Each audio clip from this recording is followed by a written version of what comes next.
So I live for my family, and I'm proud of them because they give me, let's say, the power to stand and to be, let's say, here.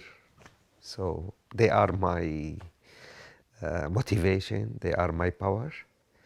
Without them, I'm nothing. So that's it. What a beautiful story.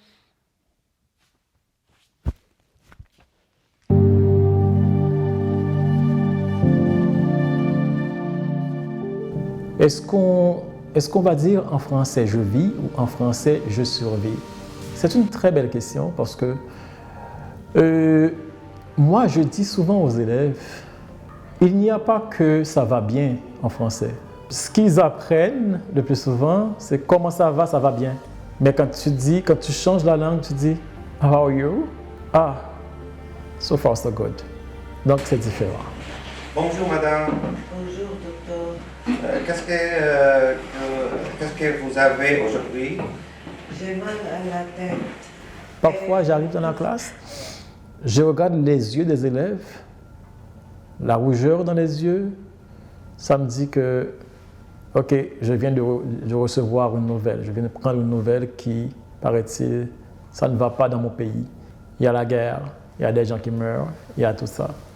Donc là, il faut changer. On ne peut pas vraiment continuer avec la grammaire qu'on avait planifiée, etc., la belle leçon de grammaire. Il faut vraiment penser à autre chose. Parce que en ce moment, l'élève n'est pas réceptif. Donc, en français, on vit, oui, mais moi, ma phrase préférée et que j'écris toujours au tableau tous les matins, c'est « La vie est belle ». La vie est belle.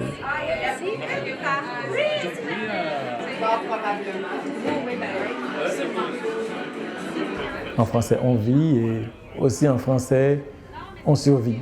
On survit pourquoi? Parce que la majorité des élèves sont de nouveaux arrivants. Donc ça veut dire quoi? Il y a un deuil qui n'est pas encore fait. On a laissé des parents derrière nous. On a laissé notre maison derrière nous. On a laissé nos amis derrière nous. Il y a une vie qu'on a laissée derrière nous. Donc ils ne sont pas encore rendus au moment où l'intégration n'est pas encore faite. C'est ça l'affaire. Donc ils ne sont pas rendus au moment où est-ce qu'ils sont bien intégrés, etc. Dans combien d'heures tu dors par jour? 3 heures ou 4 heures. Et ton père aussi? Oui. Comment vous faites? How do you do it? Je ne sais pas.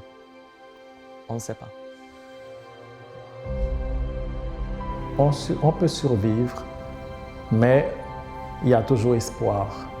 Il y a toujours espoir et donc ce qui fait que cette survie peut se transformer en une vie parfaite, pleine et entière et puis joyeuse, quoi. En français? En français, bien sûr.